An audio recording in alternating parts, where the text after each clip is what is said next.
চলো হারিয়ে যাই পাখিদের পথ ধরে, যেখানে আকাশ নেমে আসে ঘাসের চূড়ায়।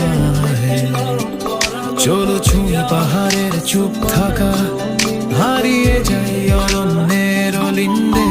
নদী ঢেউয়ের পানে চোখ রেখে থাকি সারাদিন।